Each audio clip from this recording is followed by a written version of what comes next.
Bonjour, aujourd'hui on va faire une pause dans la réalisation de notre convertisseur parce que j'ai quelques soucis avec des batteries d'accumulateurs, donc ce sont les batteries de mon outillage électroportatif, et en fait j'ai deux batteries qui ne se chargent plus.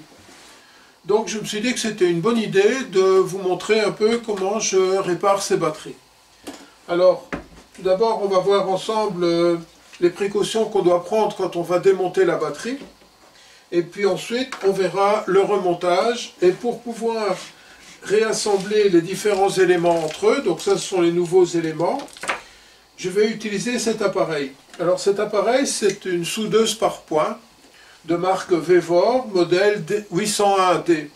Alors cet appareil a la particularité, contrairement à la plupart des soudeuses par points, de ne pas avoir de gros transformateurs qui vous envoient une pointe de courant et qui même parfois, si vous tirez trop de courant, eh bien, font tomber votre disjoncteur.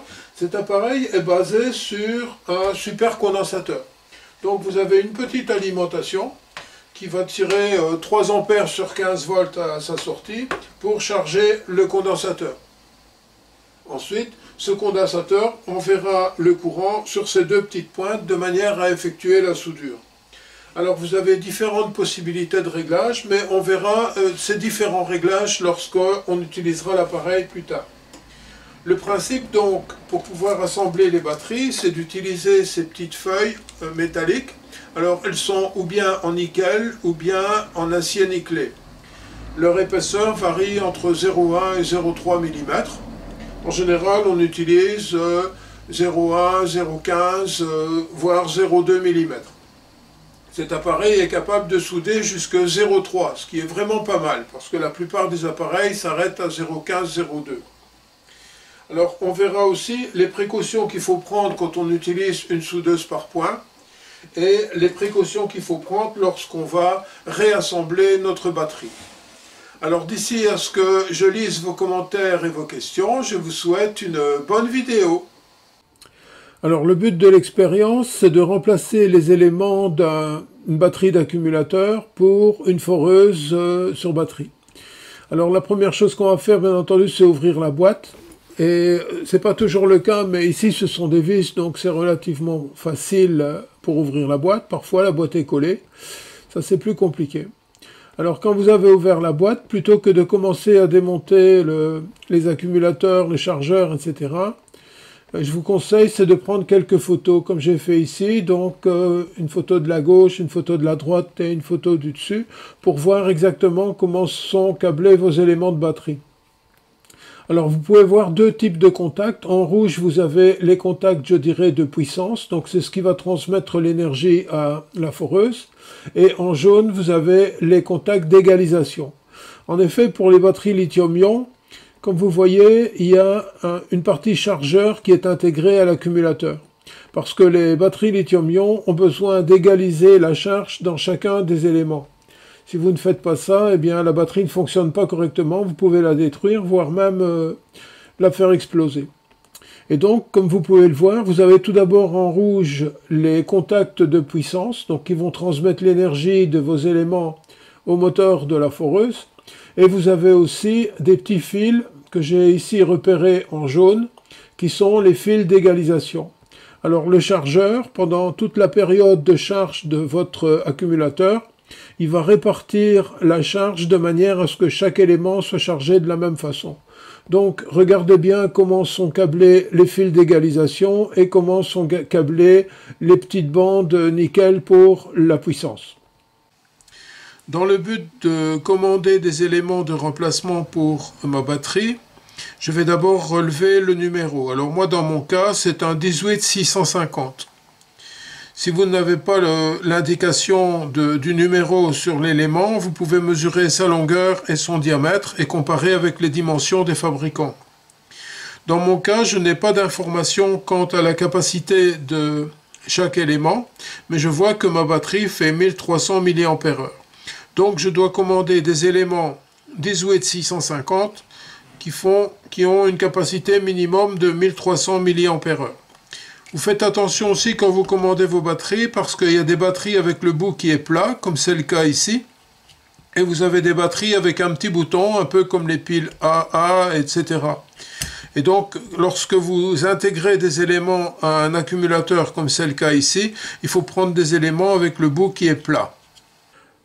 Parmi la quantité de modèles de piles qui existent, voici un petit tableau qui reprend 4 dénominations. Et donc, moi, dans le cas qui m'intéresse, c'est une 18-650. Donc, elle fait bien 18 mm de diamètre et 65 mm de long. Donc, d'où le nom 18-650.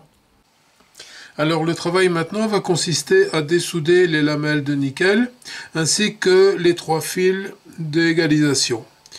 Voilà, les éléments sont maintenant séparés, donc on a le chargeur d'égalisation, on a le support des éléments de batterie et les 4 éléments batterie.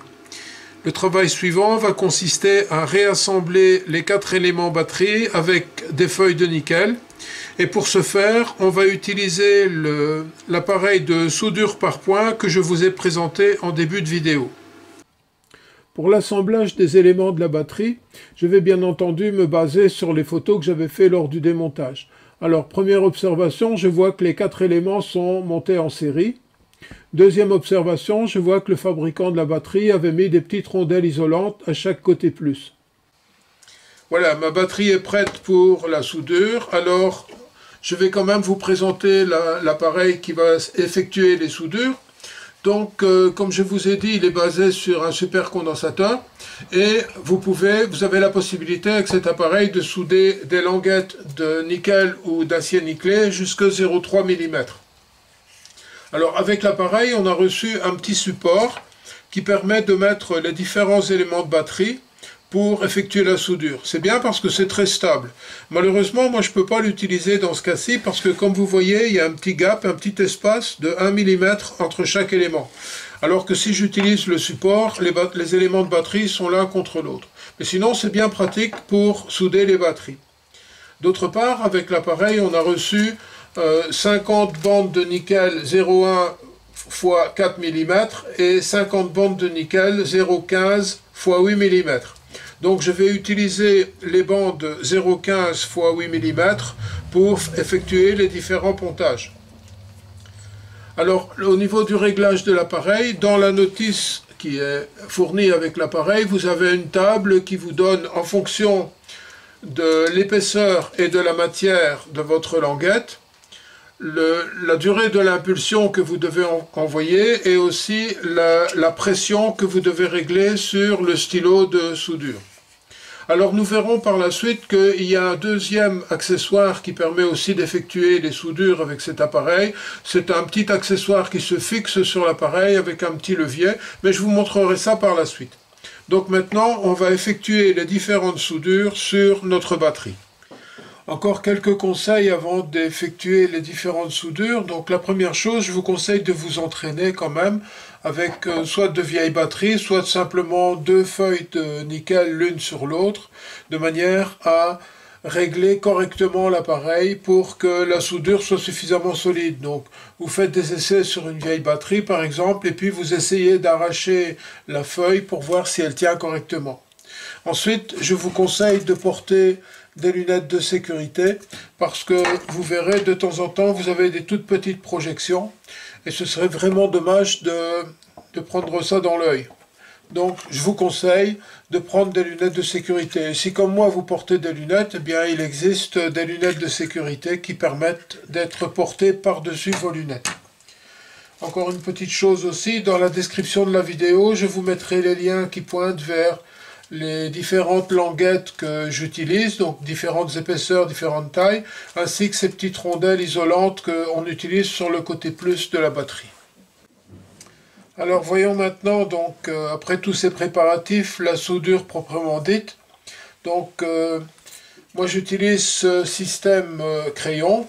Alors il est bien entendu qu'il doit se positionner bien droit par rapport à la soudure à effectuer, donc pas comme ça, ni comme ça, mais vraiment bien droit. Alors, ce qui est important aussi, c'est que les 2 électrodes touchent bien et appuient bien toutes les 2 de la même manière. Alors, vous positionnez votre languette.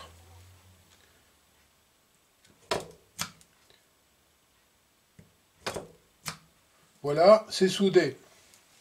Maintenant, je recoupe la languette à la longueur désiré.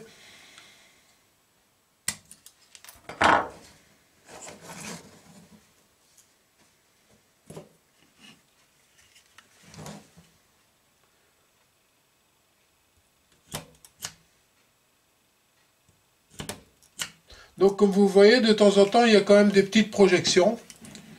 Alors c'est pour ça que c'est intéressant de porter des lunettes.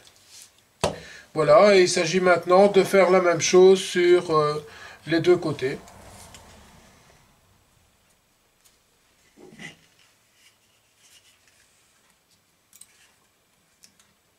Vous prenez votre temps de manière à ce que la languette soit bien positionnée.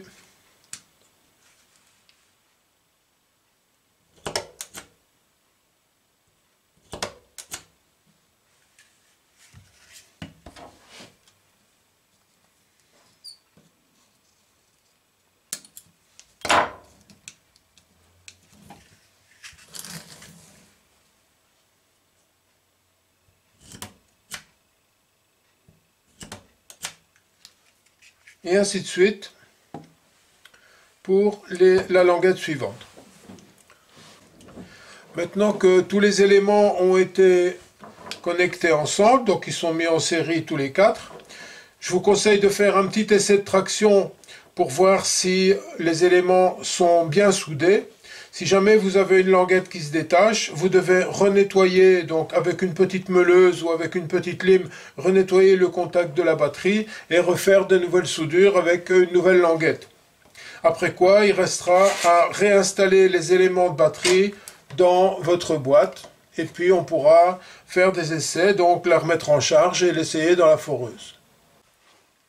Alors pour les deux dernières languettes, donc les languettes qui vont connecter la première et la dernière batterie sur les chargeurs d'égalisation, je vais d'abord remonter le chargeur, donc les batteries sont en place, je vais remonter le chargeur et c'est seulement quand il sera remonté que je vais mettre les languettes. Pourquoi? Parce que si vous les soudez avec la soudeuse par points sur les éléments de batterie et qu'elle est légèrement de travers, elle n'arrivera pas en face de la rainure dans laquelle elle doit passer.